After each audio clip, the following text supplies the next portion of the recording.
Hi and welcome to another Junk Journal with me session. Today I wanted to do something a little bit different. It's been a really long time since I've done any kind of art journaling, and since I've been watching some of Marta's videos from Maremi SmallArt, I wanted to give it a try to do more art journaling style. I used to do a lot of her style of art journaling in the past, but it's been really long since I've done any of that. So I thought, let's revisit that topic and try to make a collage and use some napkins again and some other things. So yeah, hope you enjoy this and hope you try it. It's just different and it's messy and it's great. So what I am doing here is I chose a page that is a little bit more sturdy than the others, and I took it out of my journal and I started priming it with some white gesso. I'm using the one from Golden because I have very good experiences with that and I still had this pot at home. I'm linking some down below in case you can't get any locally. And then I started taking some book page scraps and just adding those to the page as well with the white gesso. And now, as you just saw, I took some clear gesso. I'm taking it from the brand Liquid Text because I really like that brand, and I will link that below as well if I can find it. And I'm continuing to add book pages, and the reason why I switched is because I wanted some of these book pages not to be as white. I know the clear gesso looks white here at the moment, but it will clear up once it's dry. But it won't be completely clear because I'm using the same brush that I used for the white gesso. So the white kind of mixed with the clear, and that was fine because for this background it didn't really matter. And I'm just continuing adding book pages like this. And if you don't have clear gesso and if you don't want to buy one but you have a Mod Podge, especially a matte Mod Podge, this will work as well. The only thing I don't know what will happen is that if you then add other mediums, like I will be adding some colored pencils, I don't know how they're gonna work on the Mod Podge. So, but just try it out. I mean, your journal should be for experimenting, so just give it a try, see if it works before you buy new stuff that you might not even need. So after I was finished with my book pages, I wanted to put some interest onto the page, and this is where it gets more fun. So I took this beautiful napkin that I had received in a Happy Mail, and I just took the 2 layers off with some regular tape. And now I'm choosing some parts of the napkin that I think might work really well on this page. And at this point I really have no idea what the end result of this spread will look like. I'm not thinking that far ahead. I'm thinking stage by stage, what do I want to put on next. So all I know now is I want to play with this napkin and I want to see how it would fit best on this spread. Since the images are quite large on that napkin, I just chose a part of it, and I'm again using my Liquid Text clear gesso to adhere it. And as I said, you can also just adhere it with your Mod Podge. You have to be very gentle with, if you're using napkins. You can also use tissue paper. But if you use napkins, please be careful because they do tear quite easily. And I thought it was quite courageous of me, looking now at it as I'm doing this voiceover, is that I have actually adhered this before knowing what else I was going to put on that page without trying to figure out what needs to go where. So I'm quite impressed with with how I handle that. And so now I'm taking some other parts of the napkin, smaller parts, since that flower there is quite dominant. I'm trying to place smaller bits around the page, and this time I'm actually playing around with them before I'm adhering them down to see what placement would work best for me. And the way I'm trying to decide on what placement would go best is I'm trying to, it's hard to explain, it's more of a feeling. I'm trying to place things around the edges because I do want to leave some parts free in the middle because I don't know what else I'm gonna do with it yet. But I'm trying to have interest in various parts on the page. So here I just took another piece and I'm just gonna add those little branches, and I am now ready to adhere them down. And by the way, of course, I'm linking Marta's channel from Maremi SmallArt in the description box.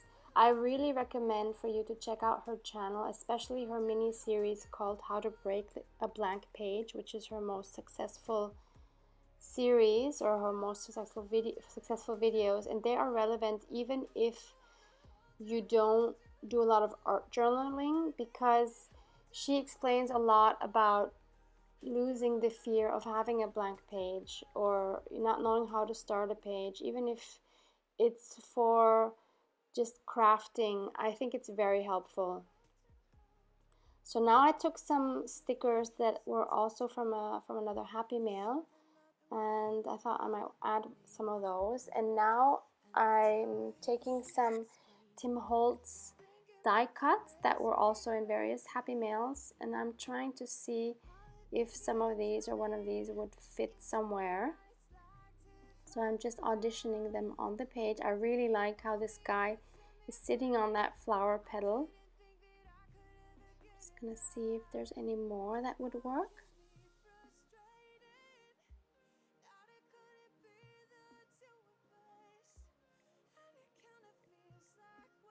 And I really like that girl sitting on the other side of the flower. And then I have this butterfly that is from a Tim Holtz die that I got at the craft flea market a while ago, and I will link that one down as well. That die cut also cuts fabric, so it's really cool, and it has an embossing folder as well, so it's really cool. So I really like those wings behind that girl, and I also wanted to add that sticker, one of those two stickers on the top right corner. So I'm taking my, what am I using here? I think I'm using also the clear gesso. Yeah, I'm using the clear gesso to adhere those wings. But then since this Tim Holtz die cut is quite thick, I wanted to use some white glue to adhere her down, and I put way too much, so you can see it spreading out all over when I push it down, but it's okay.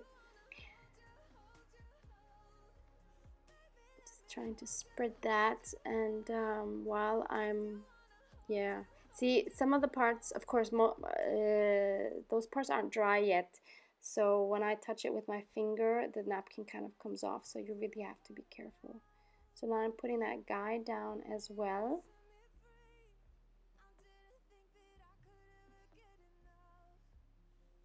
Also used too much glue there. And now I'm gonna go over everything with my clear gesso, because I want everything to have the same surface. This clear gesso has a very rough, like a kind of sandy surface, and I wanted everything to feel the same way. And also I don't know yet where I'm gonna put color on it, so I wanted everything to have that same background for my colors if I was gonna add some.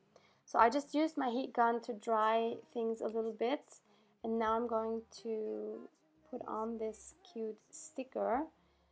And I realized quickly that on this rough clear gesso surface it won't stick, so I had to add some more clear gesso underneath to act as a binding liquid, and then I'm adding it on top as well because I didn't want the clear or the smooth feeling of the sticker. I wanted it to have the same sandy feeling. Now I'm using I wanted to go through some word stickers from 7 Dot Studio, and these are the set called Fortune Teller. I do not have a link for these as I got these a really long time ago and I don't remember where, but I'm sure if you Google those you will be able to find the 7 Dot Studios. They have great sticker collections, and I'm choosing this one, Let Your Spirit Take Flight. I think that one is awesome for this spread. I'm just gonna cut that down a little bit, and then I'm gonna stick that on. The only thing I really don't like about this spread is that the main focal point, which is the flower and the 2 Tim Holtz figures, is too much in the center. Usually it's more pleasing for the eye if you have something a little more off center, but it just kind of worked like this because I wasn't thinking when I put down that first piece of napkin with the flower. So it is what it is, and it's okay, but it's not what I would have chosen if I would have really planned the spread. Now I wanted this phrase to stick out some more, so I'm using here my Caran d'Ache Neon Color 2 water-soluble pencils. I got those locally at a craft store. You can definitely find them on Amazon as well. Maybe I will find a link for those for you. They're really great quality. You can also get from Derwent, they have these ink, what are they called? Ink tense pencils, I think they're called. And what I'm doing here now is I'm using a gray color to outline both figures, and then I'm just going over it with my water brush to soften those outlines that I made. And this kind of just connects the figures to the background. It kind of gives them a shading so that they look, they're actually they're not just stuck on with glue, but they're just integrating with the background better, and it makes them stand out more as well. You just have to be really careful when you do this. Some of the parts of the napkin weren't quite dry yet, so when I went over with it with my colored pencil, the napkin kind of lifted from the page. So you really should only be doing this once your paper is dry. And now what I'm doing is I wanted to add some more color, so I took some pink color and I just scribbled on the top there, and now I'm adding some water to make it drip down to the bottom of the page. I really love this effect. I'm doing the same thing now on the left corner, as you can see. I'm just putting enough water to let it run down a little bit. And I'm going to keep doing this on various parts of the paper, and then I'm going to also intensify some of those colored parts that I'm doing now. Just going over and over again until I'm happy with the saturation of the colors. And I'm also going to again go over the borders of those 2 figures with my gray because I thought it just needed a little bit more.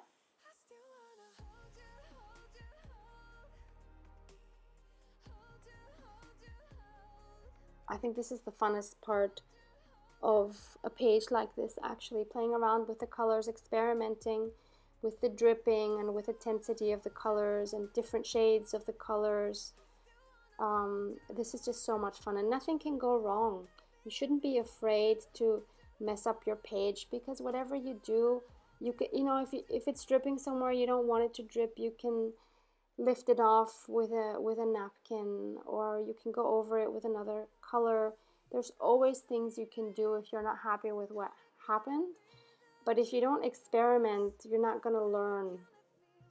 And that's what your art journal or your junk journal or your craft journal, I think, should be about. I'm constantly trying new techniques, and I get bored with doing the same thing over and over, which I think is why I don't really make a lot of journals to like to sell, because I would be making the same ephemera, and I would have to make like 10 of the same ephemera or whatever. It's not what I enjoy doing. I always enjoy experimenting and trying out new things. And yeah, once my page was completely dry, yeah, one of her wings kind of started detaching, so I just added some glue stick, and now I can just slide it into my flexible binding here very carefully, and that is my spread. So I hope this inspired you to play with your colors a little bit, and I hope to see you back next time. Thanks so much for watching. Bye.